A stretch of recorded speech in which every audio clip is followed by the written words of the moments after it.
man's power during 25 rounds against Duran when he was the champion.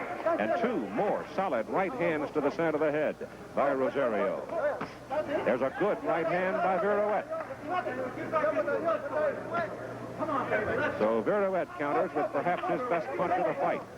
A right hand that went to the jaw of Rosario, but he didn't seem bothered by it. Oh, another right hand, and Edwin Viruet goes down on his back, and I think the fight is over. There's no way he can get up from that. He's going to climb the rope, but it is over. At 1:26 to go in the 3rd round, this fight is over. Edwin Rosario has knocked out Edwin Viruet. That this youngster Rosario had gone in against a quality fighter, a proven fighter, and Viruet's history is of that. But watch, a right hand flush on the jaw. The one he decked him with in the 2nd round was a little high on the side of the head, but this one was right on the jaw.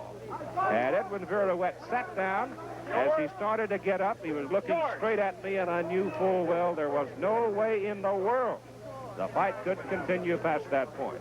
So the time will go down as 1:37 of round number 3.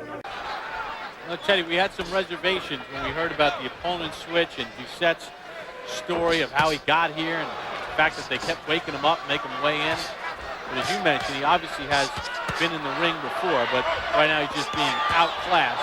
He eats a left hand. This fight's not going to last too much longer because Cotto is a technically sound guy. Whoa, what a left hand that sends down Doucette. See how he got his distance before he let that left hook go? He stepped in, made sure those feet were there, and then he let that punch go.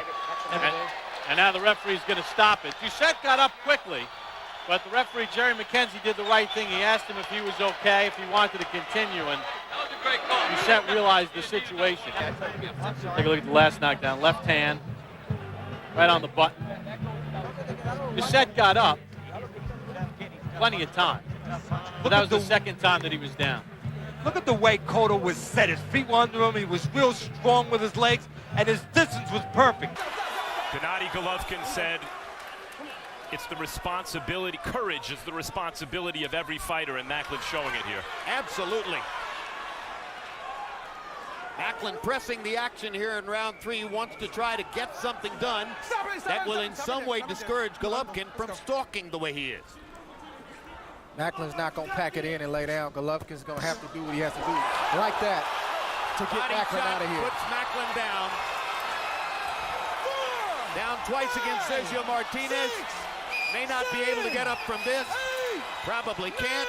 That's it. And that'll be the 14th consecutive knockout for Gennady Golovkin. It comes in the 3rd round. And look, Macklin's style, he's not a slick guy. He's there to be hit. We understand that. But that's not normal. What we just saw was not ordinary. It was extraordinary. That kind of punching power. Take another look, Andre. Set him up with the right uppercut. Didn't want to hit him with it because he really wanted the big left hook to the body. Landed right on the money. And you don't recover from that in 10 seconds. As you see, Macklin is still on the ground right now. The way it's been described to me by fighters, Andre, it's like an electric jolt to the system which basically disconnects everything from the waist down. Yeah, it's hard to breathe. It's almost like you're being suffocated until you slowly get your breath back. And again, that takes a lot longer than 10 seconds to do. He seems to sink to the ground. Caught with a left poking jab by Hammond. Now starts to work the body. He smiles at his corner, gives them a little wink. He's starting to get on top. Good left hook, right hand, and Luis Sanchez is down, and in serious trouble. Michael Ortega goes over, the fight is over, and Nassim Hammond retains his WBO featherweight title. It was not a perfect performance, but it was excitement, drama, and entertaining from the first battle. He's all right, but those were tremendous punches that finished the job. The power of Naz's punches had already knocked a lot of the resistance out of Sanchez, but when we talk about enhancing his reputation, the little kid certainly did that. It's thumping punches that Naz lands, that natural power. What a finishing shot that was. So another 4th-round win for Nassim Hammond after his win over Briani Bungu in March. But wasn't this a little different? And we all wrote Augie Sanchez off beforehand. Well, I felt he might be able to put up a show. That's the best I was hoping for. I didn't expect him to. I thought Naz, I picked Naz in 3 rounds, but I was hoping it would be a good fight up until then, and it certainly was. Ruelas looks, I don't know, a hair stronger in terms of what he's able to take. And that may get him through this. Gatti wobbling again and badly cut under the left eye. Oh, there are... Low blow by Gatti. Esteves says keep him up. Right hand lands over the top. Oh, down goes Ruelas. I don't think he'll make it back. Two but he is big close. right hand shots by Gatti. Monster shots. And a swollen Gabriel gets up, and Esteves says no more. Can you believe Arturo Gatti? Oh, what a drama.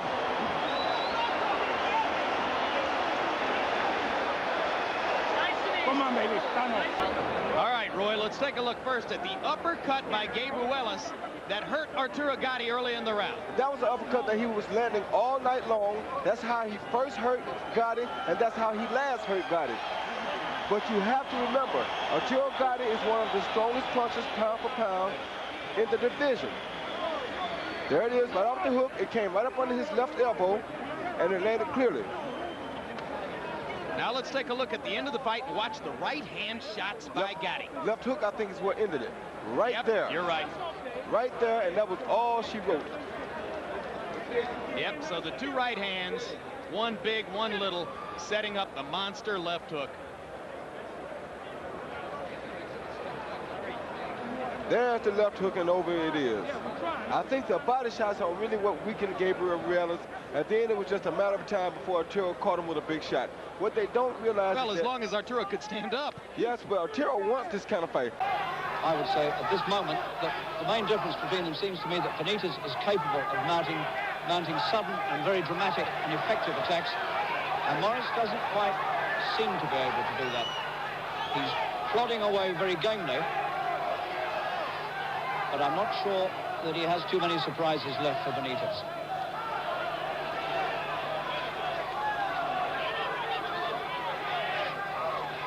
Oh, that's it. Right hand. And I think that is that. Oh, what a whipping right hand that was. And Morris is not going to beat it. He's out to the wide, I'm afraid. And Benitez has won his 3rd World Championship. And Hope is a very stricken man. And he's made history. Here it is again. It was an absolute explosion of a punch, whipped across, absolutely to the side of Morris's jaw, and he was out as he hit the canvas, and he's still there being tended to. There it is again. It's almost too painful to watch in replay. So Morris Hope's reign as the world light middleweight champion has come to an end. Chopping right hand by Hopkins. Oh, and a lethal combination by Hopkins. Both of them landed on the head of Lipsy, and wisely he grabs. He grabs, and he took those punches. That was a hard combination by a world champion, and Joe Lipsy has to find a way to avoid those punches, but he does prove that he's got a solid chin. Oh, a right uppercut, and Bernard Hopkins lands and knocks down Joe Lipsy. It's over. Mitch Halpern has stopped this fight. This fight is over. You're right. It was a right uppercut by Bernard Hopkins, and that hurt Joe Lipsy badly. Coming in, pulling with the left, looking with the right. He landed the right on top, and you see Joe Lipsy's legs go a little bit there. Another right hand right down the pipe, and Joe Lipsy is just not reacting well. He tries to grab. Now let's take a look at the knockout. I saw it. On the right of your screen, the champion coming in. Joe Lipsy firing a straight left. The champion stepping back, a right uppercut that absolutely stopped Joe Lipsy dead on his feet and lined him up for the right. It was that uppercut and then the right and then another right, and down he went, and the fight was over. You can see, even before he hit the canvas, you can see the referee waving his right arm, saying the fight was over. And the big stuff's coming from Mat Saab Mohammed. He's letting a punch or two drop low. He's aiming to that body now to bring Mawali's guard down.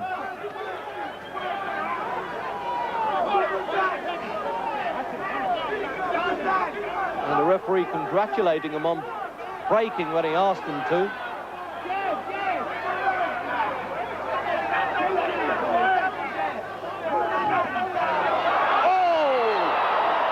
Left hook, he measured it in the third, and in the fourth it's as perfect a knockout punch as you'll ever see. The man who's hardly been on the canvas his entire amateur and pro career, Lottie Mawali, who started those first 2 rounds in style, became overconfident. Matthew Saad Mohammed with a really champion finish there. You couldn't get it more complete than that. And in replay now, here comes the big punches. The right hand just caught him on the temple to start the damage. The left travelled up in an uppercut motion, and over he went, and he was out long before he hit the floor. So far, Stevenson's been mostly upstairs when his Sunday punch is really that right hook to the body. Well, that could be a case of nerves. It's not just nerves, but it's also the caliber of fighter that Dawson is. Dawson has better legs than anybody that Adonis Stevenson has ever fought, so he's not going to be able to land that body shot at will. It's going to take some more work. Down goes Dawson on a spectacular left cross, and Chad Dawson is very badly hurt by what was a sensational shot. He has wobbly legs as he backs up to the rope, and the referee's going to stop it. Michael Griffin stops it in the first round. Chad Dawson is violently upset by the stoppage. Adonis Stevenson is the light heavyweight champion of the world. That is not only a championship-winning one-punch knockout, that's a star-making performance, Jim Lampley. Dawson leaning in to throw a right, gets hit with the left, and he was gone. Some guys have it. They call it heavy hands. This guy has heavy hands. Andre, here's another look. Dawson's about to throw a right hand. It never gets there. Stevenson's got there first. Lights out. Fight over. What accounts for heavy hands? Oh, I mean, you don't have to land clean. That wasn't necessarily a clean shot. It was a shot on the side of the jaw, but it had enough force behind it early in the fight where maybe Dawson was a little cold, and it did what it did. Obviously, Stevenson's strong. You need only to see his body one time to see that. He has balance and timing as well. And that would be pub guys try and take him out. They couldn't do it. Another good round for Graham. Americans corner waving him on, trying to get him off the ropes, but Jackson has so little in comparison to Graham tonight. Jackson, to his credit, sticking to his task as desperate as it is. But falling ever further behind him. Oh no! That's what we were worried about. He won't get up from that. He's out. A right hand. It's all over. He is out. Oh, would you believe it? Unbelievable. Would you believe it? And he's still out. When you can punch like that, Dave, what can you say? Oh, that is such cruel misfortune, but Julian Jackson, what can you say? The biggest shock I've ever seen, and I've seen boxing over the years, but I've never seen anything like that. Graham was so in control. That's a real tragedy. But that was the most, I have to say, Jim, that was the most devastating one-punch finish I have ever seen in my life. We're going to see it again. Here it comes. Graham on the attack. Oh, look! That, and he was out before he hit the floor. Gee, that was one hell of a shot. Dave, I never knew it was like that when he got connected. You know, Bomber Brown's got a... Bang, there you go. Yeah, but Barrera's such a good technician that he could pretty much outbox just about anybody. But he also likes to be well liked by the people, so he goes out and really bangs and makes it a fight, makes it an inside fight. See the little walk around the ring and Benavidez. You know, you bring up the thing about the fans. I thought it was interesting yesterday in talking to Benavidez when he said, even if the fans are hostile to me, I just hope they're loud. Oh man. Got to the liver, left hand to the liver, and Benavidez crumples in his own corner. Count is at 5, 6, 7. He's